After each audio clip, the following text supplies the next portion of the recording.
Greetings YouTube! I went to see Venom over this past weekend, about a week after it came out, but I'm not really bothered about that. I was going to give a spoiler warning at the beginning of this video, but really this film doesn't have anything to spoil, so there's no point. When I first heard that they were going to do this film, that they were seriously considering it, I thought to myself, oh god, that sounds like a terrible idea. This film has a very dark sense of humour, and I like that kind of thing in films, as you might expect, because Venom is a villain. The bad guy sends a ship up into space, gathers symbiote samples from an asteroid, brings them back down, except something goes wrong, it crashes, one of the symbiotes gets out. Eddie Brock has the worst luck. Even before the symbiotes show up, he's down on his luck, he's just been fired, his girlfriend's left, it's like one thing after another. And then he comes into contact with Venom, obviously. And the best way I can describe this film is it's one of those buddy cop films. You know those old films where they pair two mismatched police officers against each other, like something simple like a man and a woman, or a white guy and a black guy, or American and Chinese. You know what I mean? It's that kind of dynamic that Eddie Brock has with Venom, the entire film. They start off at each other's throats, and after a while they kind of learn that they've got to cooperate to get out of the bad guy's radar, and then by the end of the film, you know, they're practically best buddies. I don't know much about Venom lore. I know he's supposed to have the white spider design on his chest. He doesn't have that because Spider-Man isn't in this film. They're using a different origin story. He does have those white veins all over him, possibly as a reference to that. I don't know if fans will like what they've done with Venom, because as I say, I don't read the comics, I don't know much about the character, I don't know if anything he does is in keeping with what it's supposed to be like. But I liked this film. I did. I thought that the action sequences were good.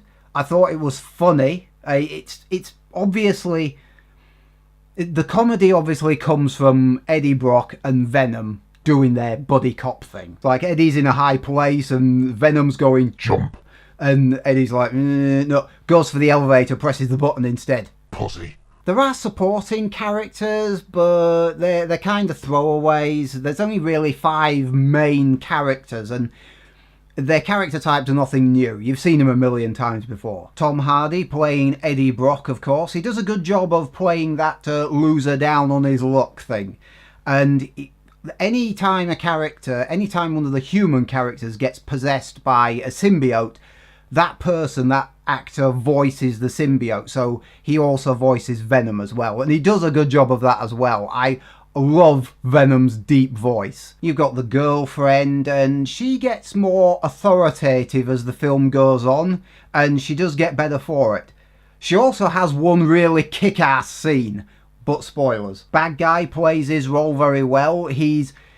You understand his reasoning, but he's a complete lunatic. I quite like the way that he comes across as intelligent and totally bloody insane at the same time. It's a very good performance. The bad guy has a renegade doctor working for him.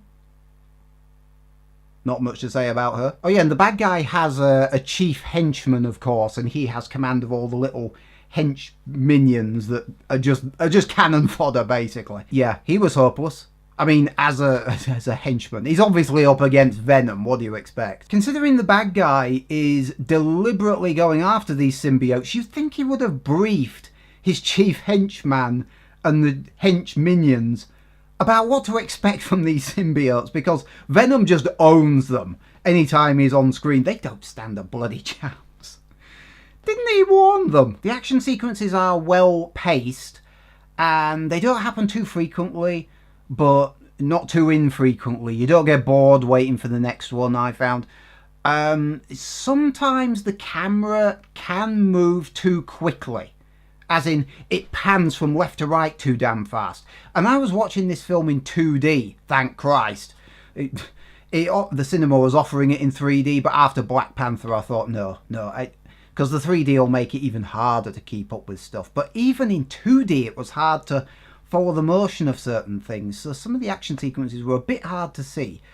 When I could see them, they were good, and we do have both the symbiote weaknesses being discussed and demonstrated. Watching the trailers, well, not so much the first trailer, but watching the other trailers, I was a bit worried going into this film that the trailer had done a Ghost Rider 2, that it had given everything away up front, and no, there's plenty of stuff left in this film. There's still action sequences you haven't seen. There's plenty of humour that you haven't heard. Sometimes in films the CGI is very obvious, and it is here as well. You can see the bad CGI a mile away. It didn't really bother me all that much though, because certain things you can get away with that. If you have something like an alien symbiote, which is so totally different from everything that you're familiar with, the fact that the CGI doesn't look right kind of helps it. It's not like, for example, Superman's chin, where they had to digitally remove all of it. And at the beginning of Justice League, I tell you, at the beginning of the Justice League film, I didn't recognise him. It's because of that. The CGI was bad. This film has bad CGI, but you kind of... I give it a pass, because the symbiotes are alien, and they're supposed to look weird. I don't know what the film's rating is over in America, but here in Britain it's rated 15. Now, I thought that this film was going to be a hard R, which is in America, which is about the equivalent of 15 or 18 or something over here, something like that. Heads do get bitten off. We were actually promised that that would happen.